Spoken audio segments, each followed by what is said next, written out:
Iman kita membuat kita jadi pemenang, saudaraku. Iman saudara yang membuat saudara keluar sebagai pemenang. Karena iman saudara bisa mengalahkan semuanya ini.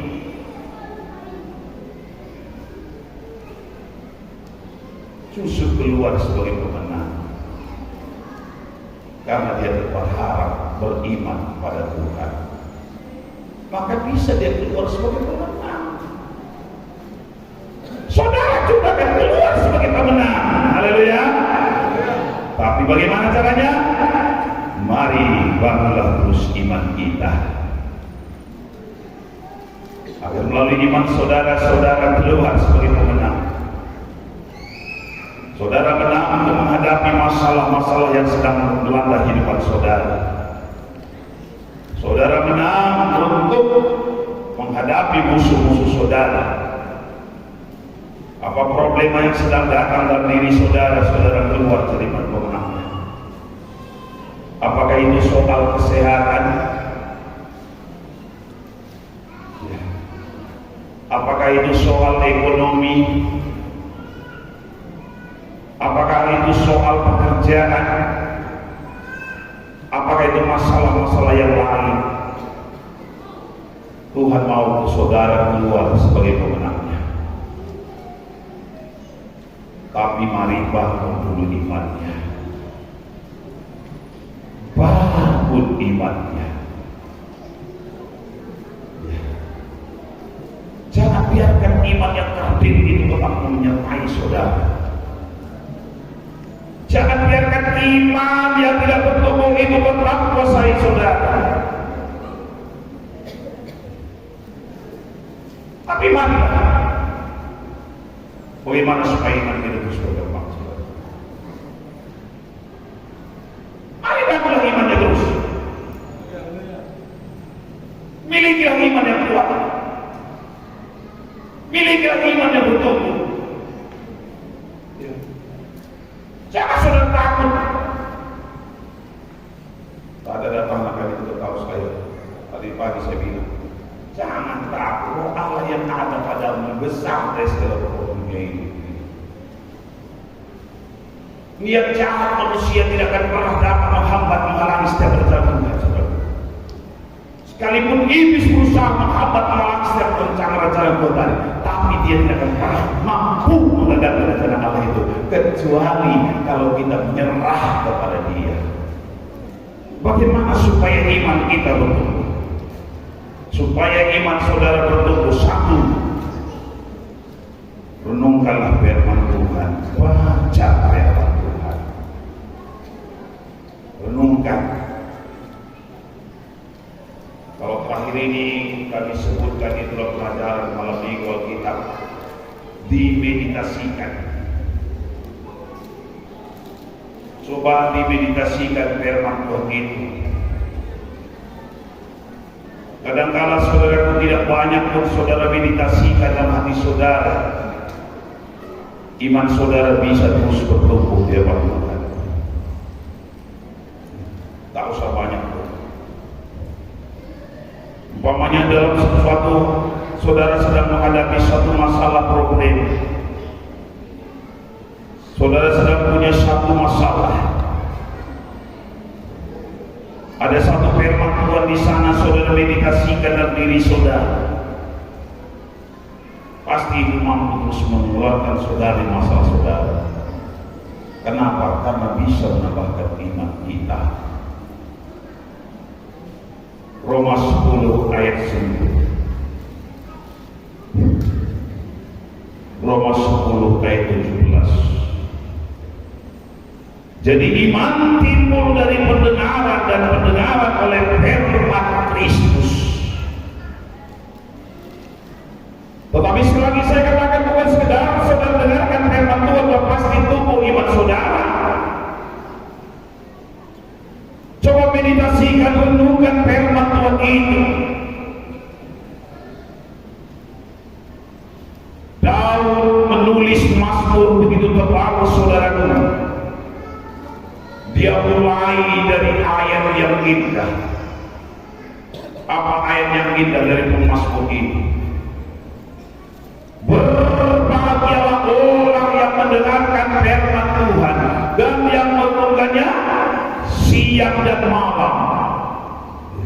Terus, maka dia akan sama seperti pohon yang tumbuh di batang aliran air. Dan apa saja yang diperbuatnya berhasil.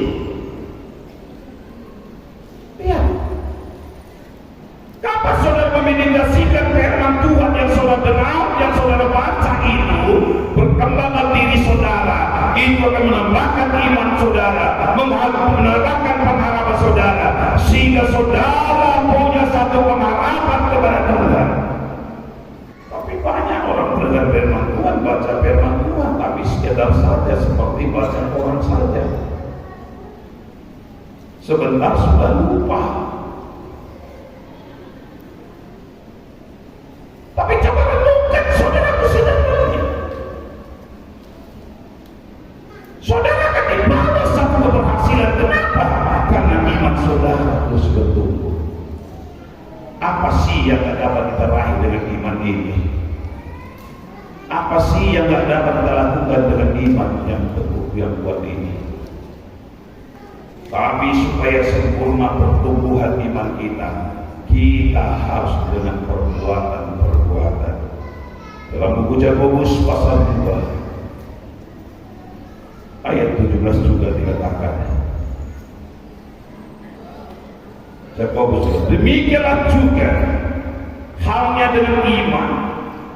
Jika iman itu tidak disertai perbuatan, maka iman itu pada hakikatnya adalah mati. Kalau mati nggak bertumbuh, saudaraku. Iman yang mati berarti bukan iman yang bertumbuh. Iman yang mati bukan iman yang bertambah-tambah. Banyak orang percaya pengkhotbah pun banyak, saudara, hanya tahu mengkhotbahkan. Kenapa pengkhotbah tidak merasakan apa yang dia khotbahkan? Kenapa anak Tuhan tidak merasakan apa yang dia nubuatkan? Banyak pengkhotbah pendetanya kita berkhotbah tapi tidak melaksanakan. Ini dia. Kalau berkhotbah saudara bisa baca Alkitab, terangkan, tapi pelaksanaan itu dalam diri kita masing-masing.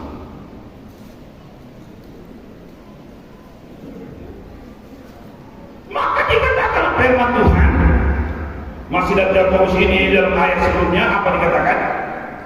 Janganlah kamu hanya menjadi pendengar saja. Banyak orang datang ke gereja hanya dengar firman Tuhan. Apa firman Tuhan? Oh, hari ini iman. Tapi kita tidak berusaha menumbuhkan iman kita. Apa yang dikatakan? Melayani. Tapi saudara tidak pernah berusaha bagaimana menambahkan pelayan saudara. Apa khotbah pendeta hari ini? Mengasihi. Tapi lawan saudara, kebencian saudara 10 tahun yang lalu masih baru dalam hati.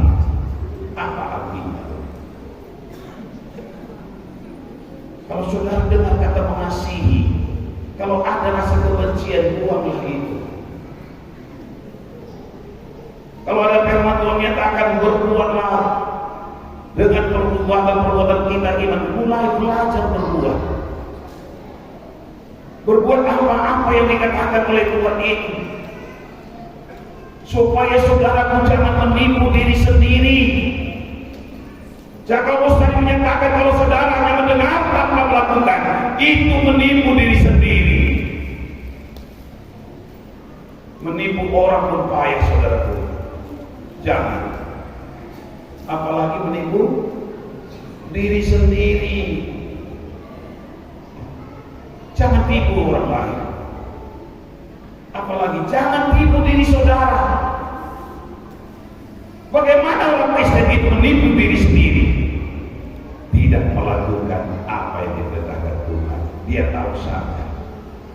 Akhirnya nanti saudara jadi ahli Taurat, parisi rohani.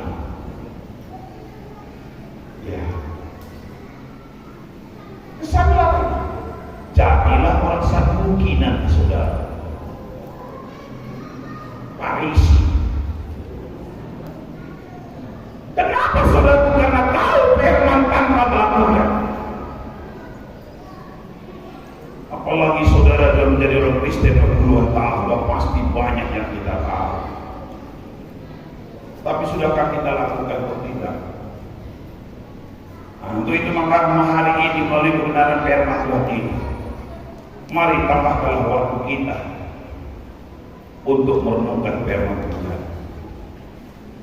Berilah waktu saudara untuk merenungkan firman Tuhan.